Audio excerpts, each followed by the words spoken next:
Demandez la sagesse. Dieu veut que ses enfants aient de la sagesse. Pardon. Demandez le pardon des péchés. Prenons le livre de 1 Jean verset 1 au verset 9. 1 Jean verset 1 à 9. Et la continue. 1 Jean verset 1 à 9. Pierre. 1 Jean.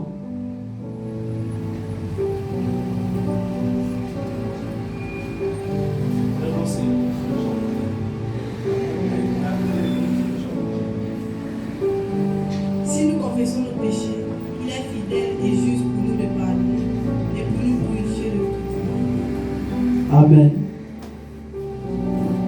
Dieu ici veut pardonner à ses enfants, à ceux-là encore qui se répandent, par ceux-là qui jouent vraiment, qui veulent vraiment jouer, vraiment s'abstenir, jouer au dur pour dire que non, je ne me réponds pas.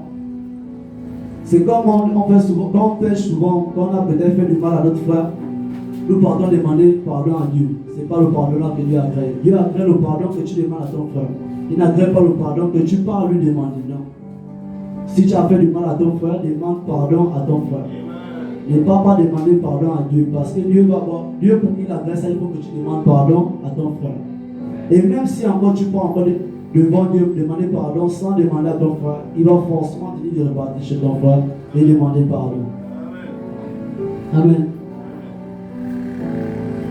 Dieu veut aussi que nous puissions avoir la force de la foi. Jésus a souvent encouragé ses disciples à persévérer dans la foi. Parce que la foi, c'est la foi qui vivifie, c'est la foi qui sanctifie. Sans la foi, nous ne pouvons rien. C'est pourquoi nous devons nous approcher au Seigneur avec foi et persévérance. Amen. Dieu veut aussi que nous puissions prier pour les autres, les uns et les autres. La Bible encourage les intercessions sur les malades, sur les gens qui souffrent, les gens qui veulent vraiment une délivrance.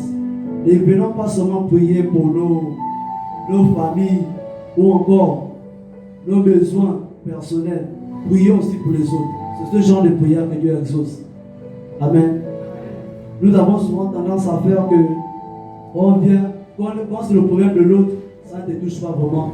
Mais quand c'est un problème, tu veux vraiment que les hommes de Dieu puissent s'aimer.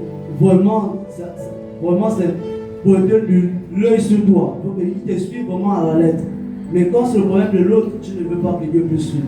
Ce n'est pas ce genre de chrétien que Dieu veut dans l'église. Dieu veut